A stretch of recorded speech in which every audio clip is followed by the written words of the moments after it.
मित्रों, सभी साथियों को नमस्कार। नीरज मिश्रा यूट्यूब चैनल में आप सभी का स्वागत है। जैसा कि आप लोग जानते हैं कि इस चैनल के माध्यम से आप लोगों को लगातार ऑथेंटिक एवं प्रमाणिक सूचनाएं दी जाती हैं।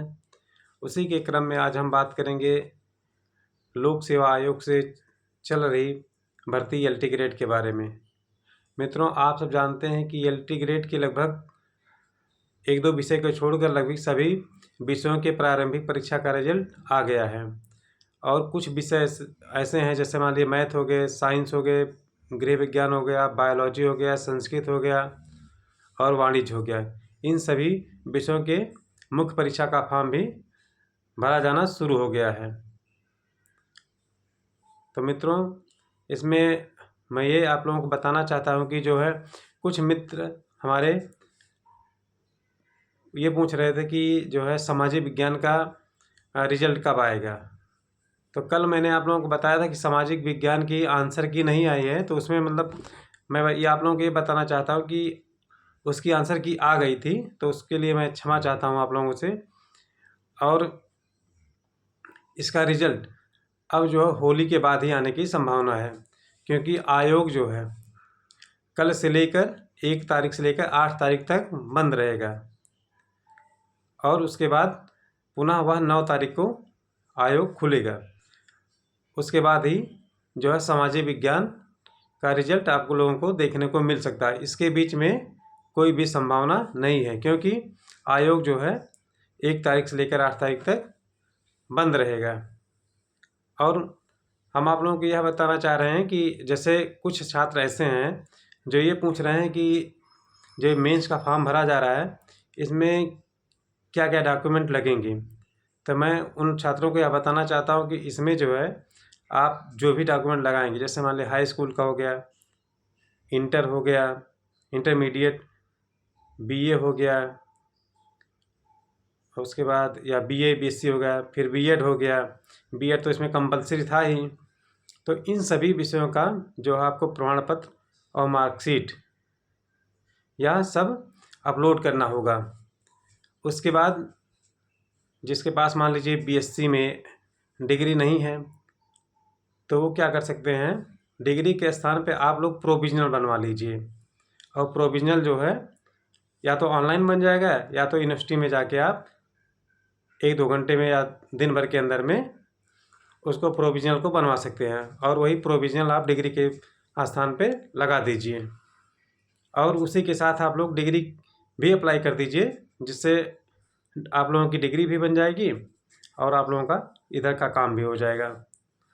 ऐसे ही बीएड का है, अगर किसी के पास बीएड की डिग्री नहीं है तो वो भी उसके लिए भी आप लोग प्रोविजनल बनवा सकते हैं।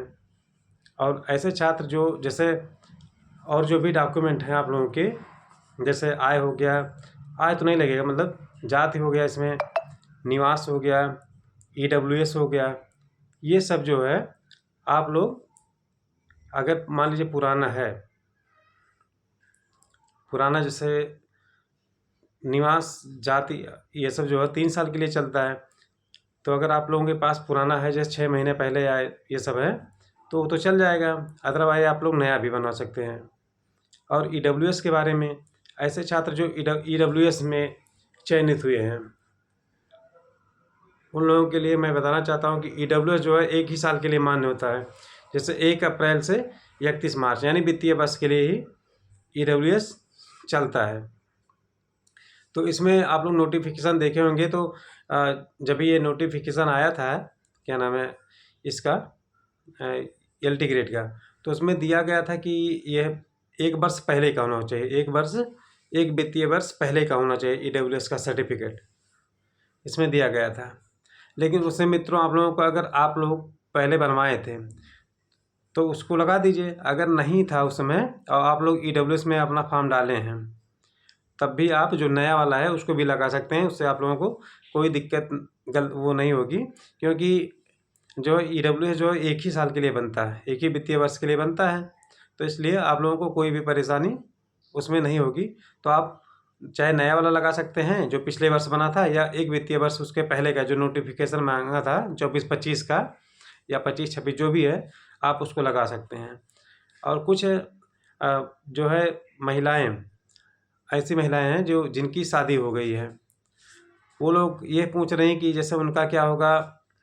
मान लीजिए EWS में है, तो उन लोगों का EWS जो है किसके पक्ष का रहेगा, पिता के पक्ष का रहेगा या पति के पक्ष का रहेगा। तो मैं ये बताना चाहता हूँ कि उन छात्राओं का जो है ये EWS सर्टिफिकेट जो होगा वह पिता के पक्ष का ही अभी लगेगा। और ऐसे ही अगर जाति प्रमाण पत्र है, जाति प्रमाण पत्र है, उन लोगों के लिए जो भी है ये पिता के पक्ष का ही लगेगा। तो EWS और जाति प्रमाण पत्र ये दोनों पिता के पक्ष का लगेगा। और निवास तो चल जाएगा, मतलब जो भी है, जैसे निवास मान ली कहीं शादी होगी तो वहाँ का चल जाएगा, लेकिन ये EWS और ये जो है जाति प्रमाण पत्र ये आप लोगों के पिता के पक्ष का ही लगेगा। और जैसे जो भी बच्चे इसमें मान लीजिए जैसे जनरल के लिए हैं, तो उनमें लगभग मान के चलिए EWS बोल रहे हैं, क्या नाम है, निवास प्रमाण पत्र तो बहुत ज़रूरी तो है नहीं, अगर आपके पास है तो आप उसको भी लगा सकते हैं।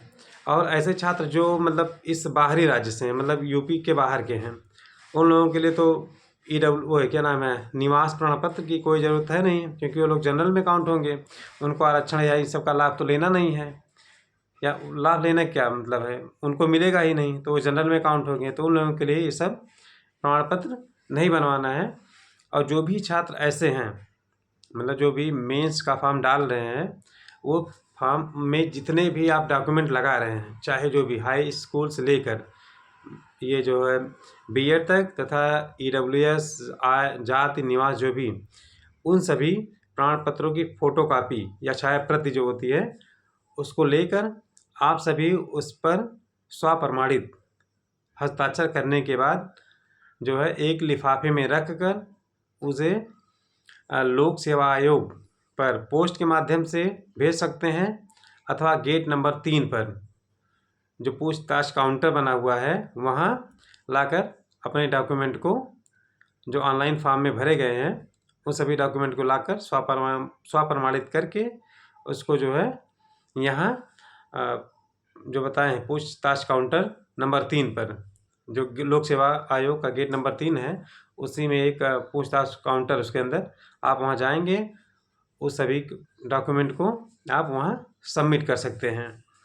अब कुछ छात्र ये पूछ रहे हैं कि जैसे मान लीजिए जो भी फॉर्म है, क्या उसको वहाँ जमा करने के लिए स्वयं जाना पड़ेगा या किसी के माध्यम से हम उसको भेज सकते हैं। तो उन छात्रों के लिए यह है कि आप व्यक्तिगत रूप से भी आ सकते हैं, अथवा किसी के द्वारा भी आप अपने स्वप्रमाणित डॉक्यूमेंट को एक लिफाफे में रखकर किसी के द्वारा भी भेज सकते हैं। और वह व्यक्ति या कोई भी हो जो उस प्रमाण पत्र को लेकर आएगा या लिफाफे को लेकर आएगा जिसमें सभी डॉक्यूमेंट आपके लगे हुए हैं, वह गेट नंबर 3 पर पूछताछ काउंटर पर आप जमा कर सकते हैं। तो इसमें कोई भी वो नहीं है कि आप लोग स्वयं भी आ सकते हैं, अथवा किसी के द्वारा भी आप लोग उसे भेज सकते हैं। और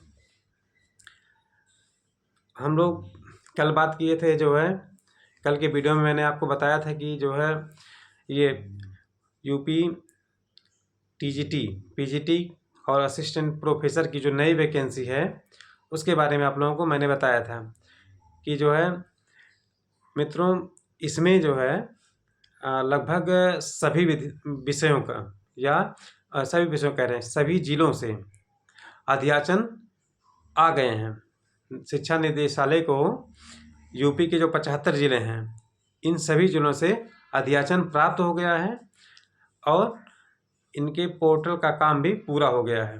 जो भी पोर्टल की टेस्टिंग चल रही थी वह भी कार्य पूरा हो गया है।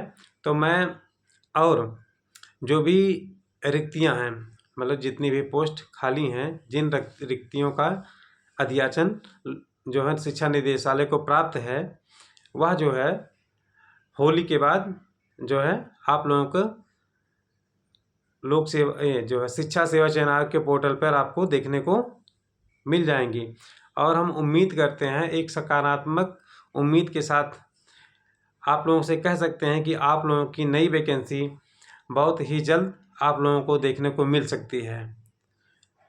और इसमें जो है जो अधियाचन प्राप्त हुआ है रिक्त पदों का, लगभग 30,000 पदों पर प्राप्त हुआ है। 24,300 कुछ पोस्ट ऐसे हैं जो टीजीटी के हैं और 6,200 कुछ पोस्ट हैं जो पीजीटी के हैं। तो लगभग 30,000 से ज़्यादा पद हैं।